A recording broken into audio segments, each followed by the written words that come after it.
the first to know Nsem-Pii TV. Memo wakwaba soronko ede obeba Nsem-Pii TV. Abusua ensama egu yakron so enne awie emuham.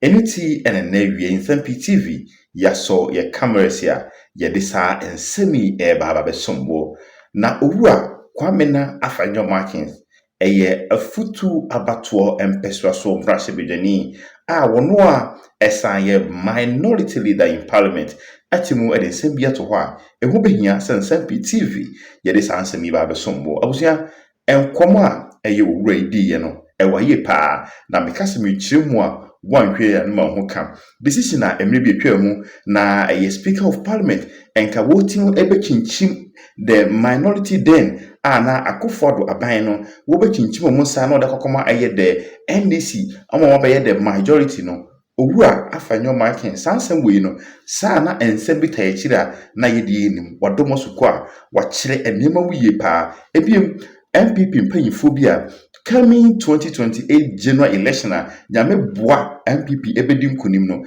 mpanyifo bi a wo mu ahyase etwe mu ti no owura Afenyo Markins abobidin wei ene nsema hodo bi ekupono so a Afenyo Markins watimu adomo suko okujato die wom Sam George die wom ene amanfo bebira wo mu ye NDC amoyeko MPC na aban na nado danko Akufo-Addo aban ho na omu busa aban na animtia ensema wakafa omu ho nyina ewo ha yede eba besom na we de ye nche ho yenkwe na ensema owura Afenyo Markins wodi ku ho yefa somo ne ba Nsem-Pii TV sire dada ye no ensema ho de group no so no ye besan e de aka atiefo ho. Started as a middle bencher 2013 when I was a backbencher, and the leadership positioned some of us to be in the middle bench to throw the punches, so they would come in when your back is against the wall.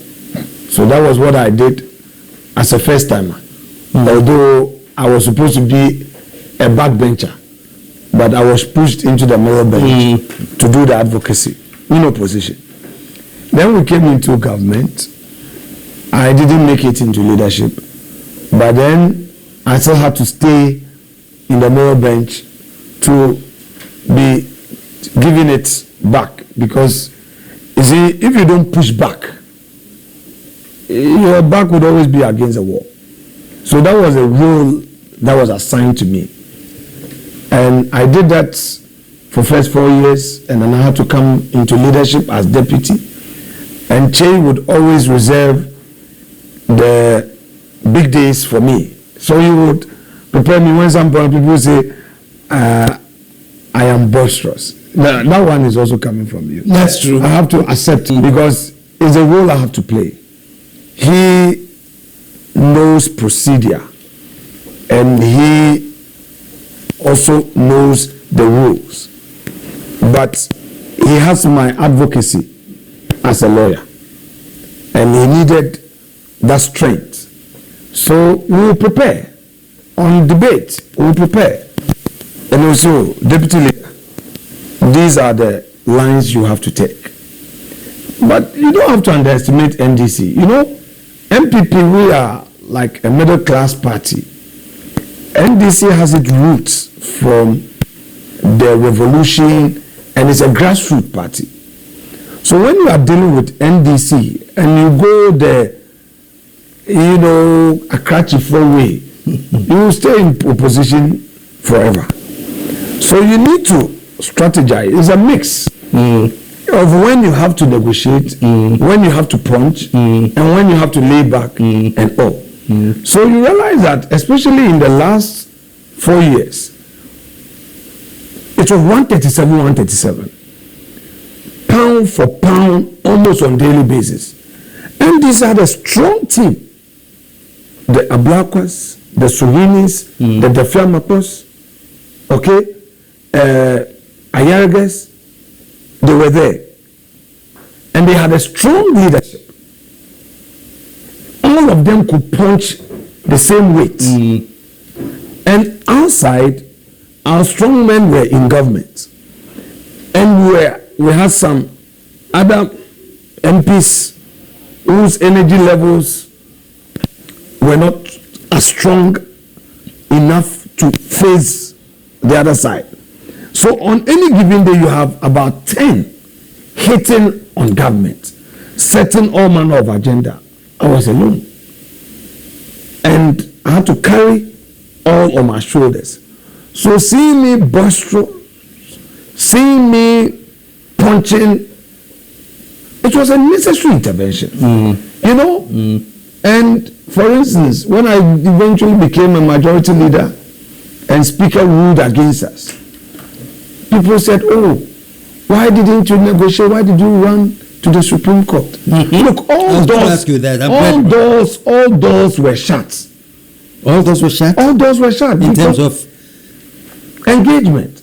People didn't realize that it was close to election. Speaker would be can never be neutral. Speaker has a party.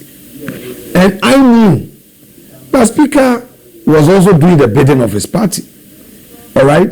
The pressure that I put on him, he received, if not more, similar pressure from his party. But what must I say? Over. You see, so this was a situation where we had gone to engage him. And looking at the situation, he was only going to listen to us and not to rule.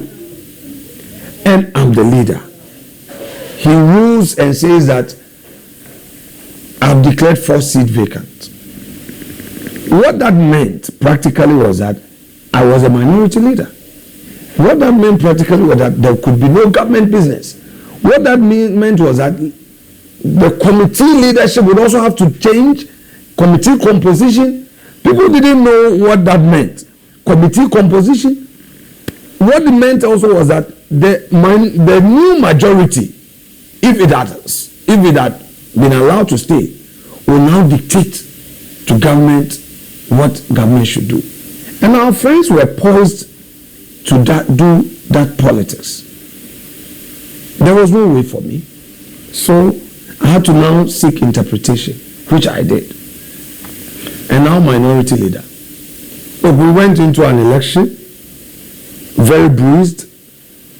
We expected, we were looking forward to winning. We didn't win. And even so, the performance in Parliament was not what we expected. That even if we lose, we should come back with some 130 seat, 120 seat, or in the worst case, in 100. Now we are back to our 1997 squad, where they were 61, NDC 133. So now 88 against 187. None of the independent MPs join us. So that means that you need to do as much pushback as possible. The party base must be activated. You must also lead the rebranding. Now, there is no party leader. We don't have a flag bearer yet. We have a couple of our senior men, putting their names. We hear names. The flag bearer for 2024 himself, Dr. Baumia, is looking forward to returning. We've heard his name. We've heard Kennedy Japan. We've heard Brian Achampon. We've heard Dr. Educhum. And I'm sure a couple others will also come up. You get the point. So now, as a leader in Parliament, de facto, everything is on my shoulders to activate itself. I also see that I have a responsibility to lead the rebranding of the party because obviously the youth shifted away from us. The DDP thing, the debt exchange program, they don't help us because our base is the middle class. And the middle class does investment and they lost out. So you realize that those who were very upset with us decided that, okay, we will not also vote for NDC, but Yankotokra.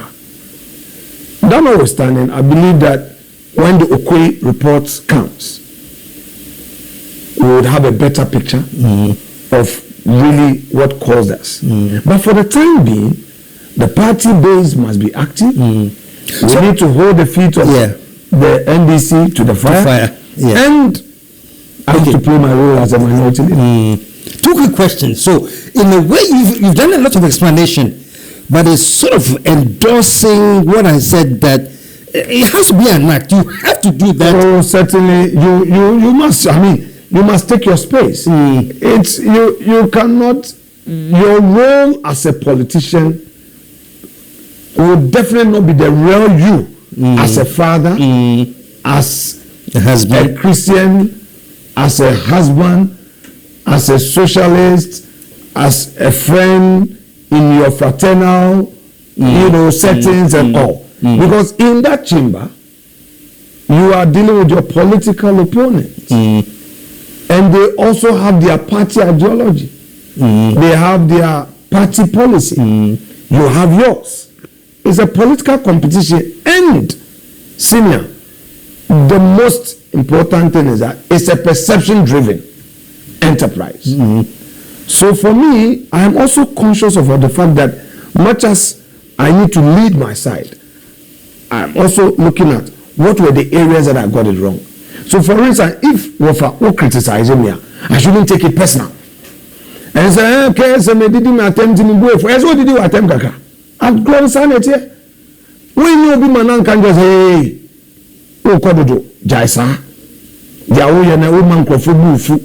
Enye ufi say o person of party for energy, but you may be sure you may be going to the extreme. So at least I try to open up to close friends. I have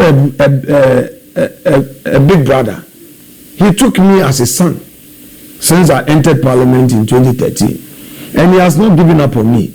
Sometimes when I make some mistakes, he will call me over. Kwame Becky Kebia Chemi. I'm referring to my friend Dr. Sebeyabwa. He is my senior brother, my father, my mentor, my everything. He will give it to me. Kwame will give it to me. The next morning he will call me again. Now, and I want you yes sir, Mate.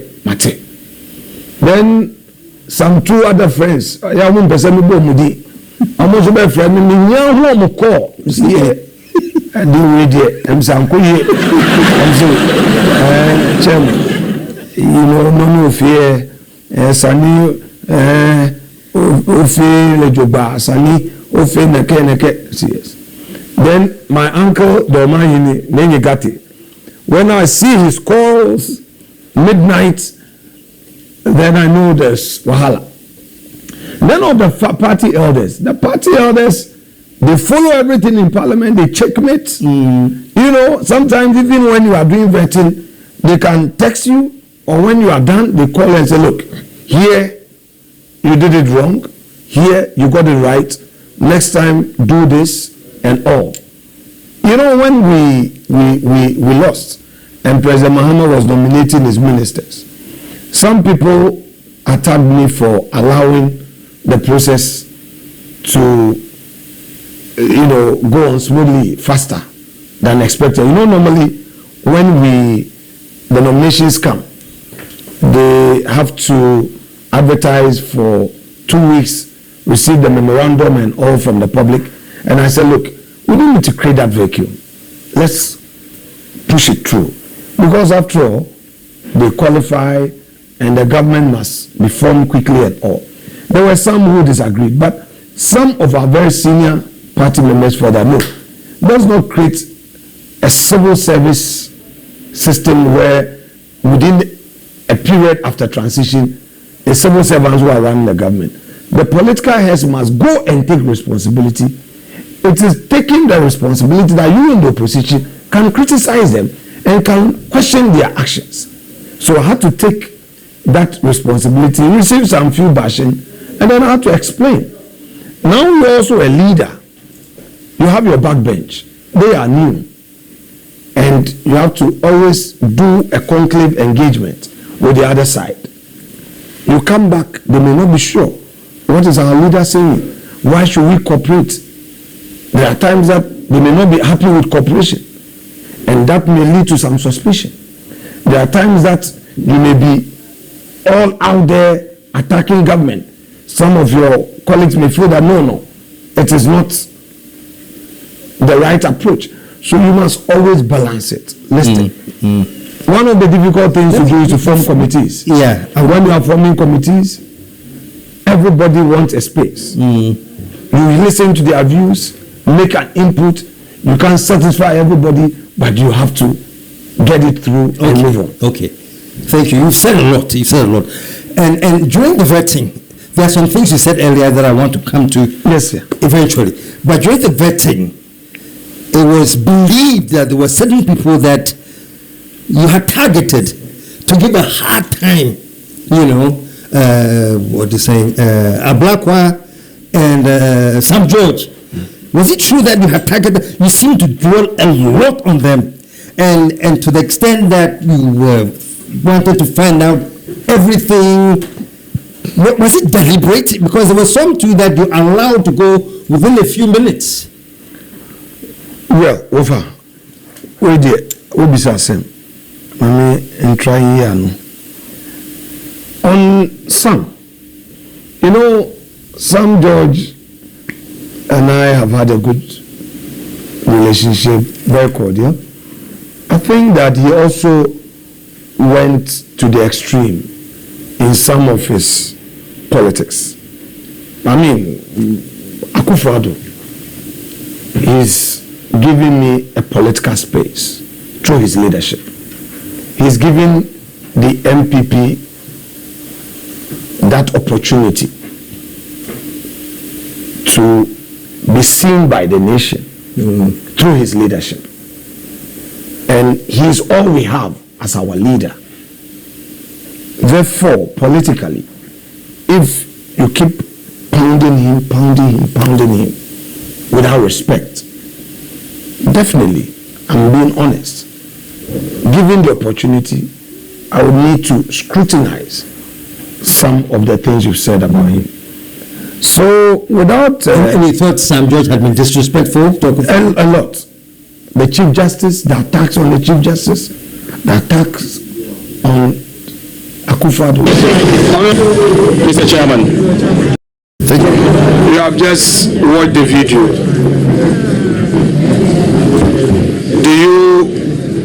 Would you want to explain what you mean by Nana Akufo-Addo did not steal from the public purse, but they actually stole the purse? Would you explain what you meant by that? And after that, let the public know whether you still stand by that statement or you seek to retract. Mr. Chairman, before I answer, may I seek leave of you to know how many minutes I have to answer this question? Because I have a litany of over 700 corruption scandals under President Akufo-Addo that I will list systematically and explain each one to show Ghanaians how President Akufo-Addo and his government stole the public purse. You see, Wafa, politics in the to me you, but in say you're very personal. Senipana Yabonia, fine. But when you accuse the person using very unprintable words, whenever you've criticized me before, you didn't use unprintable words. You feel that, who did he say? So who did me attempt with some language bia and kanayetiha? There be. Everyone yes, one year, so I think in the case of Sam George, we had some discussion and I felt he could land safely and all. But he took a position. And the position he took is what led to that extended engagement. In the case of Sam Okuyeto Ablakwa, well, I also felt that he had taken the politics rather to the extreme levels, where he was attacking his colleagues and attacking opponents and getting personal. Me myself, me nkoji abai sika, me nkoto abai asase. But soon after the election, as if I was one of their targets, they were flying drones on my properties in Winneba, flying drones. Who was flying drones? The oral team. They later denied that it's not them, but look, we know what we know. Okay? And my Belenke property, I've lived there for so many years. So many years. Why would somebody go to the rail line, cross the rail line, and try to be spying my house? For what? They go to Winneba, do the same thing. And in fact, when he was coming to the vetting, he even had a search report with him. He read it, if you remember. He now read the search report. I'm even looking into your own in Winneba. I have the document here. It also varies. So, Honorable nominee, because you have brought me in, I'm able to find out from you about my properties in Winneba that you know. I want you to share with the public. This specific one is a lease between you and the government of Ghana on 22nd March 2023. The name Alexander Afenyo Markins for 99 years. This is in Winneba. The official search certificate indicates that the site also is covered by a lease dated 22nd March 2023 between the government of Ghana on one part and Alexander Afenyo Markins on the other part for a term of 99 years. So that is what the search certificate states. It means that whatever I was being told they were doing was true. So, unbeknown to him, of course, he's not a lawyer. So perhaps he didn't even understand the search report. Because the search he did showed that my property in Winneba is not a state land. Okay? And he read it. So the question is, why that? Put that aside. He himself had made certain representation about MPs and their benefit and all. And I knew that he had taken all those benefits. Yet he had created the impression out there that, look, MPs taking back car loan was not the right thing and all that. And then the way he was questioning people's lifestyle, I wanted to ask him whether he could avail himself if he's in that situation. So it wasn't personal. No. As minority leader, I'm supposed to do my work. Then he also said that, yes, there are some people that will let them go. Indeed. In Parliament, those who broad consensus, those that you think that, look, these ones, they appreciate the governance. You don't want to ruffle them. Okay? Let it be. We all stand by this, or you believe that with the benefit of hindsight, you could have used a more measured language as a politician. I understand you made this on the 4th of September in the heat of campaign, but